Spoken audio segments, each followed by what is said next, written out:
Today we'll be discussing the late Christopher Reeve, and we'll be discussing spinal cord injuries. This is Doctor versus Comedian.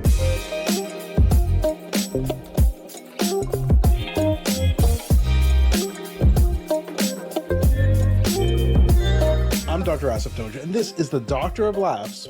Not a real doctor. Ali Hassan.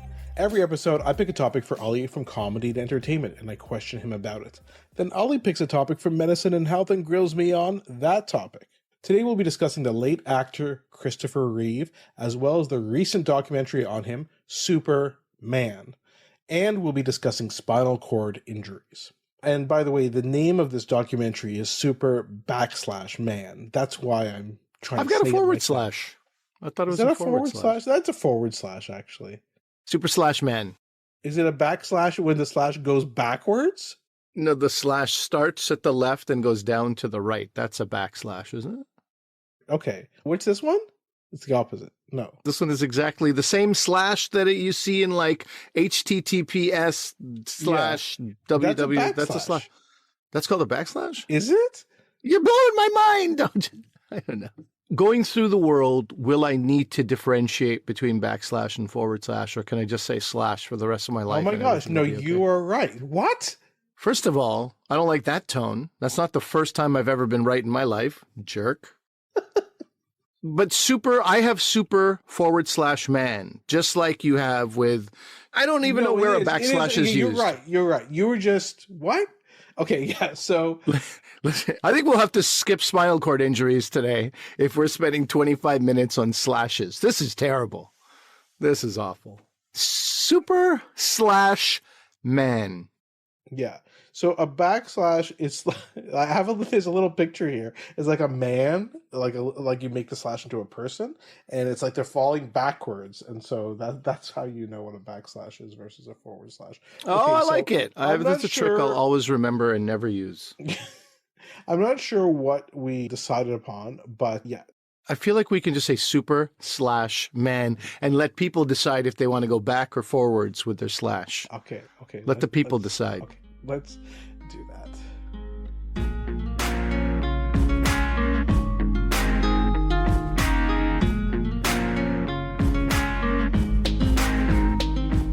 Okay, Ali, let's talk about Christopher Reeve. I thought we'd start off with just some interesting trivia. Yeah, I have some very interesting trivia that a lot of people won't know, which is that for about 30 years, I called him Christopher Reeves with an S.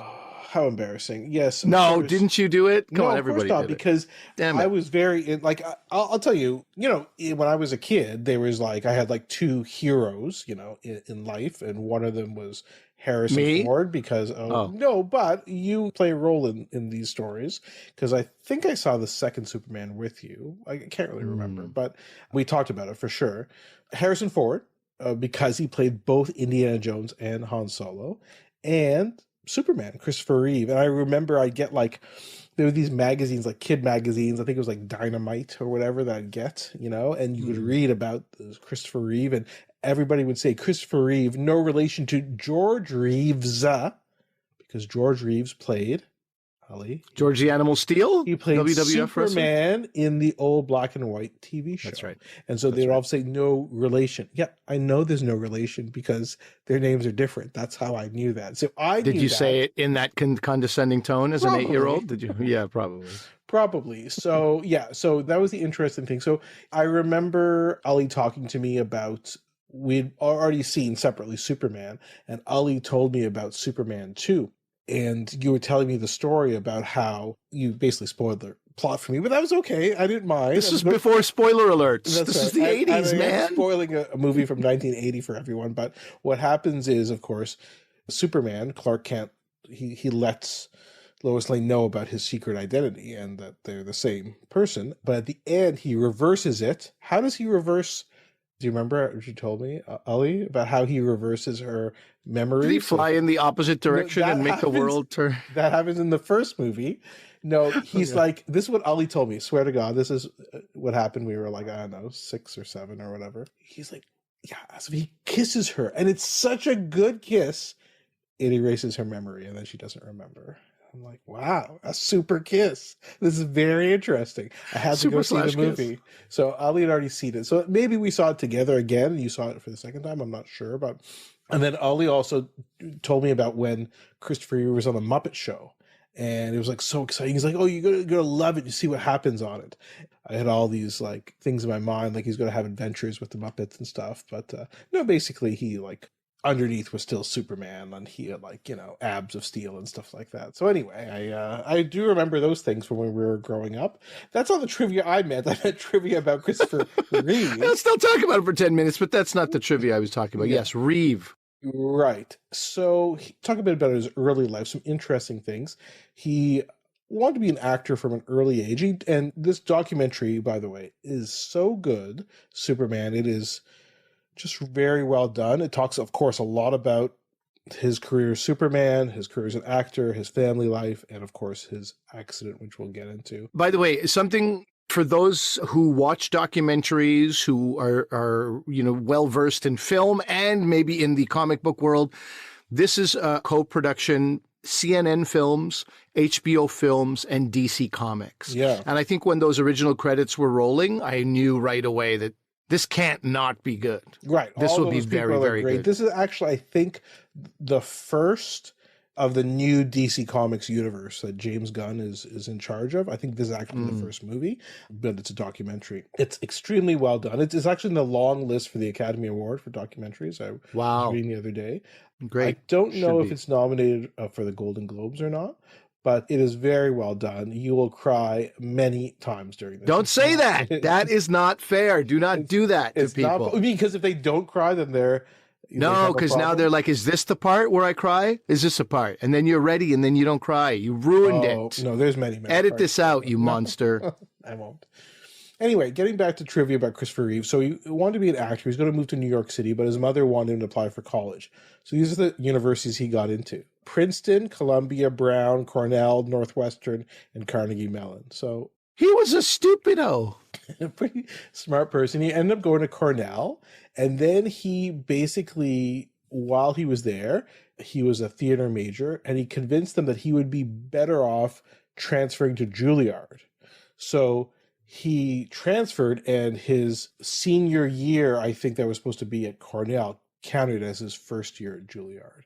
And so he basically kind of graduated from both universities. And Ali knows this because he's seen the documentary, and we talked about it before in a previous episode. His roommate at Julliard was Robin Williams. And good friend as well, not just roommates. Yeah, they became extremely good friends afterwards, and they were in an advanced program, and John Houseman, the famous actor, was one of their teachers. So anyway, that was a little bit of trivia. And of course, Robin Williams, obviously, you just see by the documentary, he played a very significant role in Christopher Reeve's life all the way up until his passing. Something worth mentioning, I think, in case you think it's a walk-on for Julliard. In the early 70s, when Christopher Reeve applied to Julliard, it was about 2,000 students who auditioned, and 20 spots were awarded to the freshman class. I say awarded, that's maybe not the right language, but he was one of 20 out of 2,000. So the man had some very impressive skill, obviously. And I mean, the other people who were there at the time, William Hurt, and Jeff Daniels, who's featured in the documentary as well. And they talk about, and you know, I think we forget, because Christopher Reeve was kind of thought of as Superman for so much, we forget that he was actually a very, very talented actor, stage and screen. And well, let's talk about that a bit when we talk about his role as Superman. So he auditioned for the role because they initially were trying to look for a famous actor, but basically they were having a hard time. Like, lots of people passed on it, including Robert Redford. So the director and the producer. But wait. There's some interesting trivia in there. Yes. Arnold Schwarzenegger wanted to do it, and they were like, well, no, because he's got the body, but you can't have somebody say truth, justice, and the American way. Like, it wouldn't work in 1978 anyway. Totally, yeah. The names were just not working for them. But yeah, there was Arnold. Who else? There's a bunch of people. So Robert Redford for sure. I can't remember who else, but there was other people. So, and the director, by the way, is Richard Donner of the first Superman, and the producer was Ilya Salkind. So those were the people who try to make the decisions. And the casting director apparently was named Lynn Stallmaster, and she kept putting Christopher Reeve's resume at the top of the pile, and each time the producers just throw it out. They weren't interested in this guy, and eventually they met with him. They flew him out to England, I believe, to audition, and basically he got the role almost immediately. Also interesting, Asif, William Hurt told him, in fact, he admonished him for even considering the idea of going for the Superman audition. You're going to be a sellout. Do not do it. Do not do it. And, you know, you think about how this just made him into a household name at the time, and you forget that he was surrounded by such acting purists that one of them, although it is also 20-year-olds who know nothing, objectively speaking. You know nothing. You have no perspective. You have no life experience. But how interesting. I would have loved to have heard from William Hurt on that specifically. I mean, he's passed away, unfortunately, so I did not know that. Let's do an episode on William Hurt. Okay. So it's interesting, the idea that he had in doing this, he being Christopher Reeve, he wanted to kind of challenge this masculine identity and show that, you know, that a man could show gentleness, vulnerability, and he thought that that's what Superman should be. And that does make sense, because that's kind of what the comic book character is. And then he had to obviously get into the headspace for playing the role, but also physically, right? So he contacted David Prowse to help him train for the role, because Christopher Reeve, while being tall, was quite skinny, so he had to put on muscle. And David Prowse, Ali, you know who he played, right? No, remind me. He is Darth Vader. He's the Oh, yes, of course. Of course. And he gave him a training program to turn him in from a string bean into the superhero that we all came to love. And so, so obviously the voice of Darth Vader is James Earl Jones. We talked about him on a previous episode, but David Prowse was the actual, you know, body stand-in for him. So it's interesting, this dual role, and because what Christopher Reeve thought is there has to be a difference between Clark and Superman. When you see them, they have to be different. They can't just put the glasses on and off. That's not it. And there was a creative consultant on the movie, Tom Mankiewicz, who, you know, he was talking with Christopher Reeve, and Christopher Reeve talked about playing Superman, playing Clark Kent. And this guy Mankiewicz said, no, you're always playing Superman. But when you're Clark, you're Superman who's playing the role of Clark Kent. Like, that's how you play it. And it's a role within a role. And I think that really resonated with Christopher Reeve. And I'll tell you how good he is. There's a scene in this documentary where one of his sons is talking about when he knew his father was an amazing actor. And it's a scene, did you see this one, where Christopher Reeve wants to tell Lois, and he has his glasses on as Clark Kent, takes them off. She's in another room, and he changes into, like, just his body posture changes into Superman. It's very subtle. She's going to come back, and he puts it on and changes into Clark Kent. And it's so amazing when you watch that scene, because that's exactly what he does. I'll tell you something, Ali, you're going to think I'm an idiot. When I saw the first Superman, I thought they were played by different people. That's worse than me attaching a fake S to his name for decades. That's worse. I was a kid. I was like, I don't know how old I was when I first saw it. Well, you know, your admission just now of your own idiocy is actually more a comment on how good his acting is, maybe.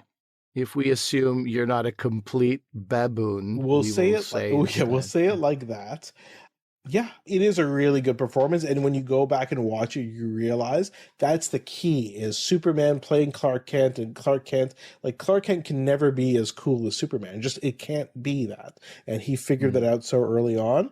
I think he was great. You know, it's a bit of a shame he did a lot of movies afterwards. They talk about a lot of them in the documentary. None of them with the same, you know, stature as Superman, obviously. And again, it's also tough because Superman 1 and 2 were really good movies. They're excellent. It's hard to know which one's better, actually. There's a whole bunch of controversy about Richard Donner being kicked off Superman 2. You can read about that separately. But I still love Superman 2. I love that movie. It's hard. I like them both so much. But Superman 3 and 4, not very good. Superman 3, Ali, you and I saw together for sure. I remember. You don't remember that. Because Richard Pryor, right? Do you remember? Yeah, sure. So, yeah, it's too bad that those ones kind of like the last two weren't that good. I don't know, Ali. And what about you? Any memories, or I'm assuming you were exposed to it at the same time I was with the Superman movies? Yeah. Well, in this documentary, he's playing piano with his son. And I had that sort of flashback of him playing piano on the Muppets. And I think, I'm sadly, I don't remember these conversations I had with you. I sound like a bit of a loser, to be honest. But young me, I think, liked that Muppets thing because Superman had become this larger than life figure. And then you're like, wait, Superman plays piano? Yeah. Oh, yeah, that's right. That's not Superman. That's an actor who played Superman. I forgot about that. Wait, Superman's making he's bringing Miss Piggy to life. And of course, Miss Piggy has a crush on him. And yeah, I just got this weird flashback of that, just him just sort of as an actor with comedic range, because there was no real comedy other than, Clark Kent's kind of stumbling and mumbling a little bit. It wasn't a comedic role, certainly. So for him to operate with the Muppets, I love it. And we see a lot of clips of various movies he's in. I don't think I saw even one of them. I don't think I saw one thing that Christopher Reeve was in. And of course, the sad irony is the final role he played was a role of somebody who was in a wheelchair, who was wheelchair bound before he. And I also, dude, it was just a reminder that I think this was my first real memory of denial. Mm-hmm. I think I was in real denial of Christopher Reeve being like on the verge of death and then, wheelchair bound. I think I was really in denial of it because this is not new information. I was very much alive and aware and, but I think I just put so much out of my head because the cruelness of it from an ironic standpoint. And of course, every newspaper would embrace exactly that headline, something to the effect of like Superman or Man of Steel breaks back, something like that. Like it's all, I feel like I really tried to put it out of my head because it was too awful to me, to my young mind, as because I think he was a hero to me. I agree. I felt the same way. Like I just didn't want to think about it too much because it was so upsetting.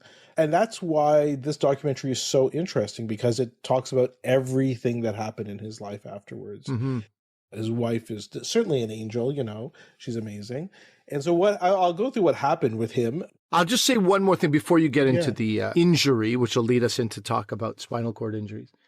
And I can imagine no spinal cord injury and recovery can be exactly like what Christopher Reeve had and then went through, and his own resolve and determination and the rest of it. But so his accident was in the middle of 1995, I think May, and then September. So the fall, I believe it was September, closer to the end of 1996, he is on stage at the Oscars.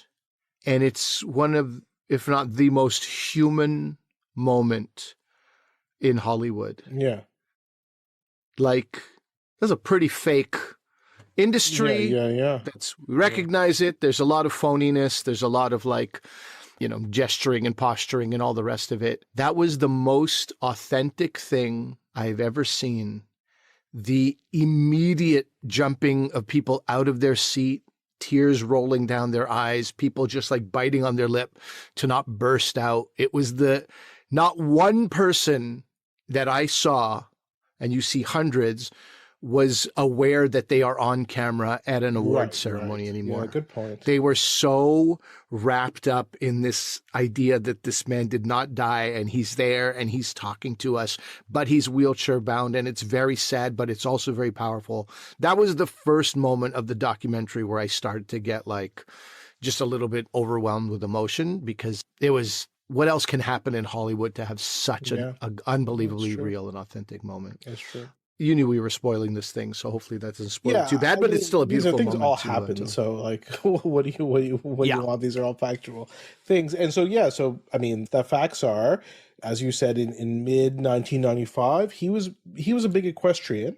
And he talks about how he got into that in the documentary. You can see that for yourself. But basically, the horse kind of pulled up before doing a jump. And so his hands, Christopher Reeve's hands, became entangled in the reins, and then he was pulled off the horse and he landed headfirst. A dirty stop is what it's called if anybody's in the horse which I don't know anything world. About equestrian, and he shattered his first and second vertebrae, so C1 and C2. His son says 1 inch to the left, he would have been dead. 1 inch to the right, and he would have got up and just been like, oh my God, that was embarrassing, and dusted himself off and gotten off, off the horse. Yeah. And just where he, the specifics of his fall are so insane. It's funny because there's two parts to this. We'll just mention this now, that we can get into more detail in the second section. But, when people say, oh, I broke my back. So we have the vertebral column, which is your, the bones in your spine. And inside that is your spinal cord. So you could have a fracture of the vertebrae and not have any damage to the spinal cord. So that will be painful, dangerous, because your spine could displace and things like that, but you may not have any neurologic injury. So that's how you could have these different symptoms, right? And not have any, or these different injuries, I should say, and not necessarily have any neurologic injury or severe injury, or so much so that you just die immediately, right? Which is another thing that will happen, especially when you have a high cervical spine injury, because these interfere with your breathing. And that's the problem, is because the upper cervical spine controls your breathing. So he was taken to a local hospital and he didn't remember things. He doesn't remember the accident. He only knows what he's been told and what he's seen on video. And he was on a ventilator. And then once you're on a ventilator for a long time, you need a tracheostomy tube, which is the tube in your neck. And you eventually have to relearn how to breathe independently, but it's hard. He eventually was able to breathe on his own up to 90 minutes at a time, but other than that, he did need a ventilator. And, and then it was rehab, which wasn't just months and months of rehab, like we've talked about before in our episode with Jamie Foxx, who had a stroke, a hemorrhagic stroke. This is continuous rehab for the rest of his life. He said he exercised 4 to 5 hours a day because he didn't want to have any muscle atrophy. And you've seen people who've had spinal cord injury, for example, and sometimes their limbs become atrophied, especially their legs, if they've had a cervical spine injury that affects their legs and maybe not their arms. And so he didn't want that to happen. He wanted to constantly keep his muscles stimulated. Same thing, if you're not using your muscles, your bones will weaken. And that's one reason you get osteoporosis. He was hoping that eventually there would be therapies that would allow his spinal cord to regenerate, and he didn't want his muscles to be atrophied at the time. And of course, he actually did improve over the years. Over the 5 to 10 years after his accident, he was eventually able to feel some sensation of hot and cold, whereas before, it shows in the documentary, people will be holding his hand, and he doesn't know you're holding his hand, right? Which is quite upsetting for his wife and his family members. But he was able to do that. He was able to move his legs in a pool. He got a sense of what's called proprioception, which is feeling your limbs in space and knowing where they are. And he actually improved on the objective scale of spinal cord injury over time. And his doctors basically said it's because you do exercise 4 to 5 hours a day, right? Where most people who have a spinal cord injury can't do that, or, for various reasons. But he needed round-the-clock care, and he had 10 nurses and 5 aides working in his home. Not all at the same time, but they would all rotate. I mean, the amount of resources that were involved were unbelievable. He then became a big advocate for spinal cord research and funding, especially for stem cell therapy. We can talk about that in the next section as well. And basically, this one person, Jerome Groopman, I don't know if you've read any of his books. His most famous book is How Doctors Think, a well-written book. And he writes a lot for the New Yorker. He said basically there was no funding for spinal cord research before Christopher Reeve's injury. And now, this is back in the early 2000s, it's one of the hottest areas of research in neurobiology. And some people say he did more to promote research on spinal cord injury than any other person before him or after him. So he really did a lot, but I'll tell you a bit of trivia. Do you know he was also an activist in many other things? Did you know that he, in 1987, Augusto Pinochet, who's Chile's dictator back in the late 80s, he was going to execute 7 actors. So Christopher Reeve was asked to help try and save their lives. So he flew to Chile and led a protest march against them. And that helped. I did actually know that. And he was asked by Ariel Dorfman. Ariel Dorfman, famous playwright, activist, so on and so forth, screenwriter. We recently mentioned his very famous play. Do you know which one it was? We just talked about it on a recent episode. Death and the Maiden. Death and the Maiden. That's Ariel Dorfman. That's the guy who told... Yeah, Chilean playwright. Well, yeah, exactly. Oh, interesting. Wow, I didn't know that was the same person. So, yeah. Anyway, so he was heavily involved in this and then kind of used this to, I guess, use those skills, right, that he had for being an activist for so many years. The reason he did Superman 4, A Quest for Peace, is because he felt very strongly about nuclear disarmament. And so that's the plot of that movie, right? I think I do nuclear disarmament. That, yes. And so, again, not a good movie, but it was the only way he was going to do it, is if he could, make some sort of comment on nuclear proliferation. And then I guess we should probably, unfortunately, talk about his death.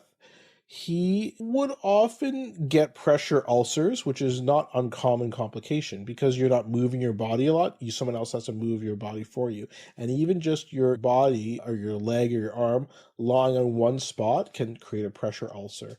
But he had those. It's hard to avoid sometimes if you've had such a significant spinal cord injury. But basically, he got an infection, and this is October 9th, 2004. He went to his son's hockey game. He had an antibiotic for this infection, but he seemed to be doing okay. But then he went into cardiac arrest and passed away at age 52. Which just compounds the cruelty of everything. For a man to, at 42, he had that accent. He was age 52 at that point. And he had fought so hard physically to do everything he could to try to basically, similar to the way Michael J. Fox just trying to do everything he can to sort of stay alive and stay as healthy as humanly possible until a Parkinson's cure comes out. Similar, Christopher Reeve was very much just waiting as soon as, spinal cord research reaches a place where it can maybe help him, and all that daily work and incredible work ethic and determination that, words escape me to describe what, especially when he talked about the dark thoughts that he had and, was also thinking about maybe I should be let off this machine and my life should be over. Yeah, and he's for him to go all that. through that. He's very open about it, which I think is, very, very healthy as well to talk about that. All that for him to die of what seems like an infection that just required a little antibiotic. And I don't know. It just compounds the whole cruelty of his last decade of his life. And speaking of cruelty, his wife Dana then headed up the Christopher Reeve Foundation after his death. But then 18 months approximately after his death, she died of lung cancer. She never smoked in her life. And we talked about this on a previous episode as well. And she died at age 44 on March 6th, 2006, so approximately 18 months after Christopher Reeve passed away. She left behind their young son, and of course, he had 2 children from his previous relationship as well, who were a bit older at the time. But yeah, unbelievable. I didn't know that part about his wife, Dana, till I watched the documentary. Same. But you notice that she's not in any, as you're watching, you're like, how come there's no modern interviews with her? Maybe she didn't want to do the documentary. She was too sensitive. Then you slowly figure out what happened. So yeah, it's a sad story, but again, what he did in terms of as you said, Ollie, not, in an interview, he says, who knows why an accident happens, but the key is what you do afterwards, right? And he's like, I'm not going to let muscle atrophy or osteoporosis or depression beat me, right? And depression is huge, and we'll talk about that in the next section. But he did all these things, and he was a force for change, after his injury, which is, absolutely amazing. And really, I think helped a lot of people who've had spinal cord injuries, just even from a cognitive point of view, from a, coping point of view, have some positivity about their situation. So hopefully after all that, people realize how good this documentary is. It's amazing. I loved it so much. It is, of course, sad, but it's also uplifting. It's also positive, as Christopher Reeve was. I don't know. I really suggest people watch it. Yeah, it's really well done. We've talked about a lot of documentaries on this podcast, that are missing one element or a couple of elements, or never really, felt like a cohesive, something was off, even if we couldn't articulate it. I just didn't feel that here. I really felt like I was watching something that was so incredibly all engrossing. I went and looked, as one is wont to do, on Rotten Tomatoes, 98% score. And I bet you that's only because people were like, I cried too much. It made me cry too much. It's really, really well done. And it's super powerful. And I never felt like I was being manipulated. My heartstrings were being pulled because, man, it is an insanely sad, tragic situation. There's no getting around that. So it was just a lot, the way this whole thing was presented is fantastic. So I'm looking forward to seeing what else DC Comics has in its barn.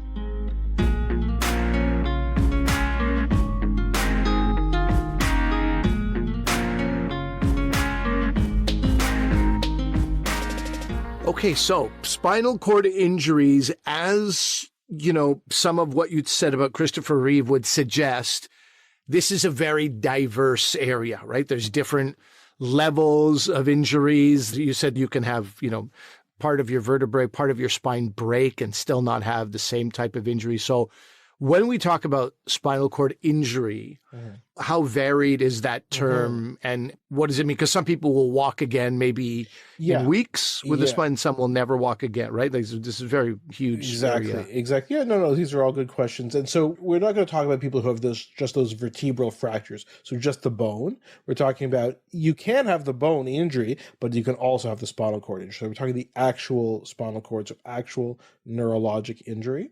And so spinal cord injury mainly means you've had an injury to the spinal cord that's resulted in a problem with either your muscle function, sensation, or what we call autonomic function. So the autonomic nervous system controls things like heart rate, breathing, our bowel and bladder function, right? So we know that those things can be complications depending on where the spinal cord injury is. And you have this problem will occur in the level below, all the levels below where the injury is. So everything after going down after the injury will be affected. And we know that different areas of our spinal cord control different areas of our body. So at the top of our spinal cord, the cervical spine, that will control, like we talked about with Christopher Reeve, our breathing and all of our arm function, right? But remember, if you have a problem there, it's going to affect everything below it. So not just your arms, but then your legs as well. But a lower spinal cord injury, say to your thoracic, which is the middle part of your spine, and the lumbar, I think people know what the lumbar spine is, not your tailbone. Those will cause different things because then you might only have a problem with your legs, right? If you have a lower spinal cord injury. So it depends about where it occurs. And you could also have a complete spinal cord injury where you have no movement, no sensation, nothing below that level. Or you can have incomplete because, maybe not the whole spinal cord was injured. So how common are spinal cord injuries? Pretty common. In North America, 39 people per every million get a spinal cord injury every year. And, the number of people living in the world with a spinal cord injury is about 200. It's very variable, but 230 to about 4,000 per million. So it's quite common.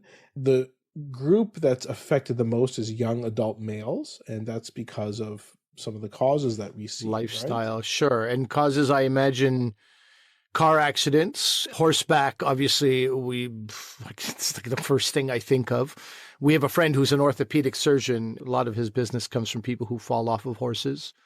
And then, besides vehicular and sports, anything else that would be surprising? Yeah, well, let's talk about some of these things. So probably it's a bit hard. So you can have traumatic spinal cord injuries, which is the majority, and then there's non-traumatic lesions. But it depends a bit about where you are, what part of the world you live in. So in the United States, we'll say, the leading cause of spinal cord injuries is motor vehicle accidents. That's about 38% of new injuries a year. About 30% are due to falls. So that would be including off a horse. 13% are due to violence, especially gunshot wounds in the US. 9% of sports injuries, and 5% are for medical and surgical causes, right? So what does that mean? What does that last thing mean? A medical cause could be like you have a cancer that's pushing on your spinal cord, right? I think we've had friends who've had that. Or surgical is you're having a surgery for something else, say like a scoliosis surgery, and then there's some sort of, they call it a surgical misadventure. Isn't that like the worst term? It wasn't a misadventure. It was a complication from this. But in terms of sports, I know that you were kind of interested in this. So do you know what the number one cause is? Don't look at our Google Doc. The number one cause, just recreation in sports, what the number one cause of spinal cord injury is? I mean, my inclination is to say horseback riding. It's not. And I'll give you a hint. Your backyard, there's a risk in your backyard. Of course. It's diving off a pool and missing the edge. And So diving into shallow water. And that's why people like Ali who own pools are always telling people diving is in this end. You never dive in the shallow end. Actually, we're more like no diving. No diving whatsoever. We're just forget the idea of diving down into the pool. Yeah. So shallow water dives are the most common. Interestingly, winter sports and water sports, they've been increasing, whereas football and trampoline injuries have been declining. And I think that is because there's a lot more awareness when you're playing something like contact football or trampolines even, right? Remember trampolines in the day? They didn't have that netting on the side of it or anything like that. It was just free for all. Everybody remembers that Simpsons episode where all the kids get injured on the trampoline. People are a lot more careful about that when they own them because people are aware of it. So interesting. And I think there needs to be maybe more awareness in things like winter sports to make sure that people are aware of that. And then we talked about non-traumatic injuries. Interestingly, in developing countries, things like HIV and TB, like tuberculosis, can cause spinal cord injury. Spinal. I know, it's not something we would think about. And then, of course, I've seen, and you have probably, all you people if you have a disc, everybody talks, I got a slipped disc in my back. Sometimes that can go directly into the spinal cord and cause a spinal cord injury. And sometimes you can get a bleed in the spinal cord. We've seen that sometimes. And you could even get a stroke in your spinal cord. And we've seen that not uncommonly in kids. It causes a spinal cord injury. We get a blood clot into your spinal cord. So these are all different manifestations that can cause. There's some episodes we do where I literally want to leave midway through and just do some stretching. Yeah. Because that's like the bare minimum that I can do right now. And this is one of those episodes.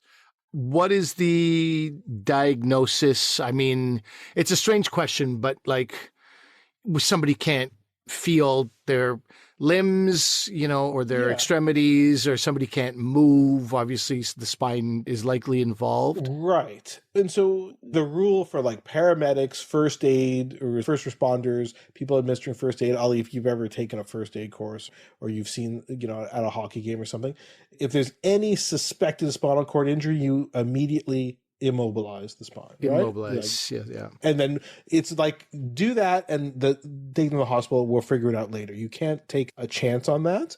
And if it's a major accident, say like a motor vehicle collision or something like that, then you have to maintain their airway, breathing, circulation, the stuff that we all do for any sort of injury. But then you'd want to immobilize their spine until you can clear the spinal cord. And there's various ways of doing that. We won't get into detail about that. Eventually, if you're really suspicious, as you're saying, Ali, if you're not moving your limbs, you're going to need imaging. MRI is going to always be the best to see whether there's an actual injury to the spinal cord. And if there is, then you're going to have to be admitted to the hospital. It's very important to maintain blood pressure to make sure that your blood pressure doesn't go too low, to ensure that there's perfusion to the spine. There was a debate for many years about whether to give steroids, so corticosteroids, to help reduce swelling, but it doesn't appear to actually help in the long term, and there's risks like infection and bleeding, so that's not recommended. And then sometimes you obviously need to do surgery to relieve any pressure on the spinal cord if there's bone, discs, tumors, things like that, or gunshots like bullets, right? These all, and when you do the surgery is a bit debated, but some studies say that doing it earlier results in better outcomes. But in general, those would be all the things to kind of stabilize the patient. The prognosis, I imagine this is the more depressing part of the conversation, but it also depends on the severity of the injury, I suppose. Right, exactly. Yeah. So usually there will be at least some incurable impairment, even with optimal treatment, even if you have an incomplete injury. But the best predictors of prognosis are the level, the spinal cord level, how high or how low it is. Lower tends to often do better, and the completeness of the injury. So if you have some functioning, and in fact, they actually know that the evaluation done 72 hours after the injury or within 72 hours is the best predictor of how much function will return. And so people who have a complete spinal cord injury, which is a level A spinal cord injury, usually don't have any functional motor recovery, but improvement can occur. And that's what we were seeing with Christopher Reeve, that he was improving. Was anything going to be functional, allow him to do anything? He wasn't quite there yet. Who knows? But he was at least showing some improvement.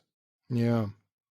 This is the crazy part about Christopher Reeve too, like super active person, right? Very much in shape. The Superman roles, made it imperative that he was in great shape. But before that, even incredibly active. His kids talked about how he always wanted to do something, be on the move. They were always like active. And even with all that, that doesn't change your prognosis all that much. I mean, it did a little bit for Christopher Reeve, I guess, but I think it still that, took years. and to be honest with you, his resources that he had, I think those helped him quite a bit. Yeah. Yeah. But they do talk about like, he was well off, but it was still $400,000 a year for care. And they weren't that well off that in 10 years they could still be. Exactly. Yeah. It's unbelievable, the amounts. That's, by the way, why, sometimes you see like, how come people who've been in a motor vehicle collision and they've had a spinal cord, why are they're suing? Why are people suing? People often need to sue just so they have money to actually live because of the astronomical costs for care.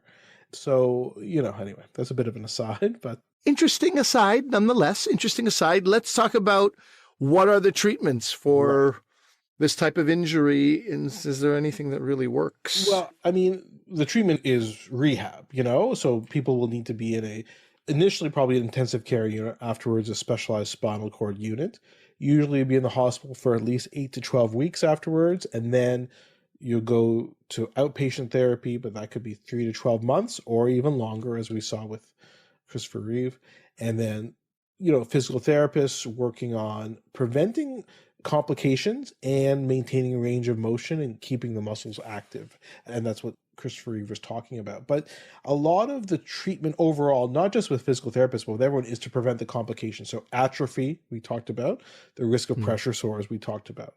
There can be a lot of pain as well. We call that neuropathic pain when it's generated from the nerves. So you need to give treatment for that. There's also something called spasticity, where you have basically kind of uncontrollable tensing or flexing of muscles below the level of injury. That occurs in 65 to 75% of patients with spinal cord injury. Right. Christopher Reeve talked about that, his worry that when he would speak publicly, would he have spasms? Yeah.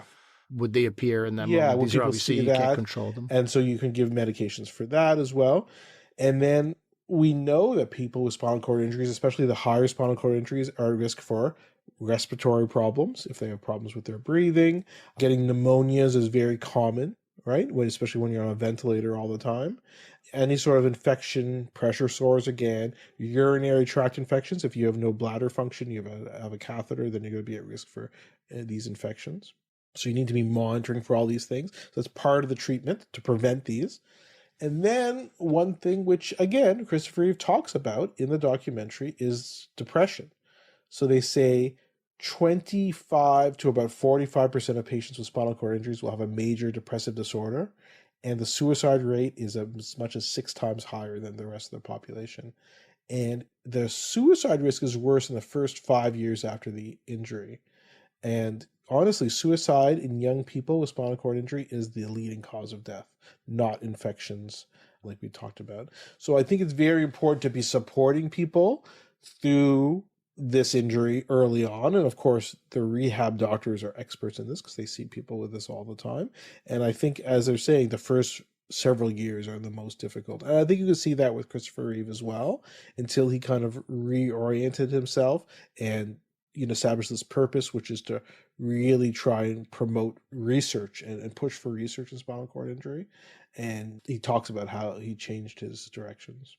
You had mentioned that he was sort of an activist around spinal cord research and then stem cell, early stem cell when he was still alive. It just makes me wonder about any experimental research that's happening, stem cell research that's happening in this field. There's several kind of ongoing studies. I'm not going to go into a lot of detail, but I'll put some links in. You guys can read about it. There are some drugs that they're looking at for sure for spinal cord injury. But the main things I think are electrical stimulation, exoskeletons, and stem cell research. So electrical stimulation is basically you use this electrical stimulators to kind of connect these networks and to help with recovery. And there have been some case reports of some pretty miraculous kind of improvement with spinal cord stimulation. I think we need a bit more research on it to see how much it helps, but that's one avenue. The second is an exoskeleton. So you could imagine this is like what Ripley used in the Aliens movie, Sigourney Weaver's character, like you're inside an exoskeleton and you're moving this robot. It's also in one of Tom Cruise's movies, Edge of Tomorrow. He also used an exoskeleton. So I think everybody has an idea of what I'm talking about with this. There are studies ongoing to see if you can use an exoskeleton to help with movement and with tasks. I think we still need more research in that as well, but that's another avenue that a lot of people are looking at. And then the final one is stem cell therapy. And so, again, there are ongoing trials looking at stem cell therapy. And, some of them have been promising. So the jury's still out. None of these are going to be used in routine practice right now. But, there is a lot of possibility. And again, a lot of this was funded by the Dana and Christopher Reeve Foundation.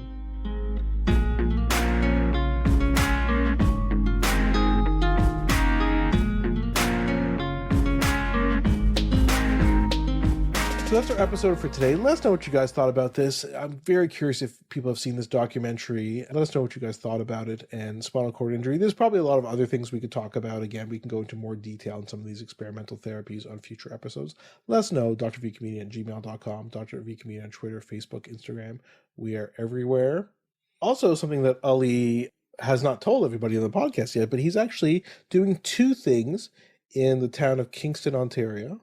Oh, yeah. Why don't you tell us what you're doing? I was going to tell people. All right. Sure. Well, I'm teaching at Queen's. I'm teaching an acting class, acting for the screen. That's at Queen's in the drama department. That's a specific thing. It is. Yeah, it is a different way of acting. Yeah. And then it's also a pleasure of mine to be part of this, the Royal Military College, the RMC in Kingston as well, has a artist in residence series that they do. And I'm the artist in residence for the winter of 2024, working with students there to, again, develop their stand-up comedy a little bit, give them the fundamentals to create a 5 to 10 minute set, which they will then be doing at a end of the semester show in May. That's so cool. That's awesome. Yeah. But we hadn't mentioned that before, so I thought that'd be interesting to know. So Ali can give us an update in a couple months on how it's going with the students at these various universities. But before we go, just remember that although I'm a doctor, I'm not your doctor. Medical issues, we talk about it for your interest and information only, and they're not medical advice. Please consult your medical professionals for actual medical advice. Thanks for listening. See ya!